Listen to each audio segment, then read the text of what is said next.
안녕하세요.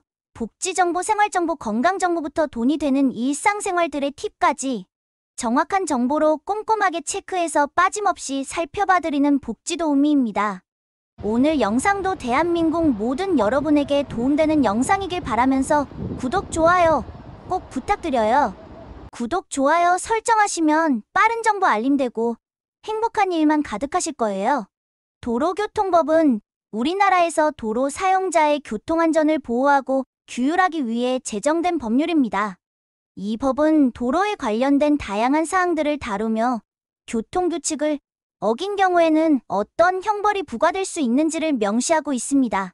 사고를 줄이려는 노력으로 도로교통법은 지속적으로 새로운 규정을 도입하는데요. 운전자들 입장에서는 헷갈리거나 소식을 접하지 못했다면 과태료 또는 범칙금을 납부할 수밖에 없습니다. 최근 불법 주정차 주민 신고제가 전국화되고 기존 주정차 금지구역이 5곳에서 6곳으로 변경되었는데요. 기존의 소화전 주변 5m 이내, 버스 정류장 인근 10m 이내, 횡단보도 및 정지선, 교차로 모퉁이 5m 이내, 어린이 보호구역에서 인도, 보도에서 단 1분이라도 주정차 시의 과태료 부과 대상으로 금지구역 한 곳이 더 추가되었습니다. 인도, 보도에서 주정차 시 승용차 4만원, 승합차 5만원이라는 과태료가 부과되는데요. 지금까지는 지자체에 따라서 불법 주정차 주민 신고를 시행하지 않기도 하고 신고 요건이 되는 시간도 달랐는데 이제는 모든 지자체에서 시행하고 신고 요건도 1분으로 통일한다고 합니다. 도무지 주차할 곳이 없는 곳에서는 인도에 반쯤 걸쳐 주차하기도 하는데 이런 행위도 신고 대상이 됩니다. 부족한 주차 공간에 대한 대책 없이 규정만 강화되는 것 같기는 하지만 안전과 직결되는 것인 만큼 주차를 금지하는 것이 좋겠습니다. 2023년 상반기 도로교통법 중 실제 도로에 가장 많은 영향을 끼친 제도는 바로 우회전 시 일시정지 제도입니다. 우회전 방법에 대해 정말 많은 국민들이 혼란에 빠졌었는데요. 이로 인하여 도로교통공단에서는 국민들이 궁금해하는 사항들을 고려하는 카드뉴스 콘텐츠를 배부하기도 했습니다. 우회전, 보행자를 기억하세요. 라는 콘텐츠를 주제로 우회전 시 헷갈리는 상황의 정지와 출발을 판단하는 내용을 담았는데요. 첫 번째는 전방 차량 신호가 적색일 때 횡단보도 앞에서 일시정지, 다시 출발하기 전 보행자를 확인해야 합니다. 전방 차량 신호가 적색이면서 보행신호등이 녹색일 때 우선 교차로에서 일시정지 후 보행자가 없으면 우회전이 가능하고 보행신호등이 적색일 때 일시정지 후 우회전이 가능합니다. 두 번째는 전방 차량 신호가 녹색일 때 보행자가 있을 때는 녹색 신호 횡단보도 앞에서 일시정지 후 보행자 횡단 종료 후에 우회전 가능하고 보행자가 없을 때에는 서행하며 우회전이 가능합니다. 세 번째는 우회전 신호등이 있는 경우인데요.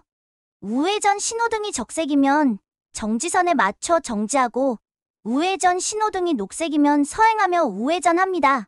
현재 우회전 신호의 경우 2022년 9월부터 전국 8개시 도경찰청 내 15곳에서 시범 운영을 진행하였으며 우회전 신호등이 설치된 곳에서 차량이 신호에 따라 진행하기 때문에 보행자 안전이 향상되었고 보행자 우회전 사고 위험성이 두각되면서 우회전 일시 정지 위반 행위가 4월 22일부터 본격적으로 시행되었는데요.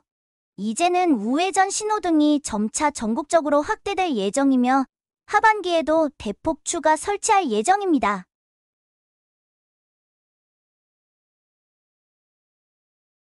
가로형인 우회전 신호등은 운전자들이 쉽게 보고 우회전 신호등임을 구분하기 위해 우회전 신호등임을 알려주는 표지도 함께 부착하여 신호등 혼란으로 인한 추가 사고를 막을 예정이라고 하는데요. 우회전 신호등이 설치된 곳에서는 우회전 신호등에 따라 녹색 신호에만 우회전이 가능하며 우회전 신호등이 설치되지 않은 곳에서는 차량 신호등이 적색일 때에는 반드시 일시정지한 후 우회전하셔야 되겠습니다. 이래나 저래나 도저히 헷갈린다 하시는 분들은 우회전하실 때 일단은 무조건 일시정지를 한번 하시고 보행자 확인 후 서행하셔야 과태료나 범칙금 대상에서 피하실 수 있습니다. 우회전 신호뿐만 아니라 보행자 신호등에도 변화가 생기는데요. 기존에는 녹색 신호일 때 횡단 잔여 시간만 알려주었으나 보행자의 편의를 위해 적색 신호일 때도 잔여 시간을 알려주는 것으로 변경된다고 합니다. 경찰청은 디지털 교통신호 제어기 도입 반영에 따라 왕복 4차로 이상인 도로 중 보행자 통행이 빈번하고 보행자 횡단 사고가 잦은 횡단보도 위주로 설치한다고 밝혔는데요. 단, 왕복 4차로 미만의 도로라도 관할 경찰기관 관계위원회에서 교통안전상 부득이하게 설치할 필요가 있다고 판단될 경우 설치할 수 있습니다. 신호등 외에도 어린이 보호구역에는 기존 흰색 횡단보도에서 노란색 횡단보도를 도입하였는데요. 행정안전부가 발표한 2023년 국가보행안전 및 편의 증진 실행계획 수립에 따라 정부에서는 어린이 보호구역에 기존 흰색보다 더욱 눈에 띄는 노란색으로 변경하여 사고를 방지한다고 합니다. 노인 보호구역도 확대되는데요. 노인을 보호하는 이른바 실버존도 더 확대될 예정이라고 합니다. 기존에는 현행법으로 지정된 시설이나 행정안전부 시행령으로 지정한 시설에만 설치할 수 있었으나 이제는 지방자치의회의 조례로 지정한 시설 및 장소도 실버존이 될 수 있다고 합니다. 그럼 어린이 보호구역이든 노인 보호구역이든 신설만 한다고 어디부터가 보호구역인지 헷갈려 하시는 분들도 분명 계실 텐데요. 어린이 보호구역 또는 노인 보호구역, 장애인 보호구역 같은 경우에는 운전자가 보호구역임을 알기 쉽도록 기점과 종점 표시를 신설하였습니다.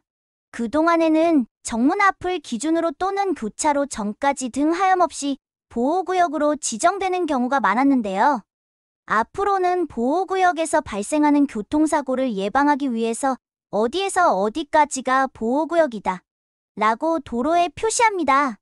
오늘은 새롭게 바뀌는 도로교통법에 대해서 꼼꼼하게 체크해봤는데요.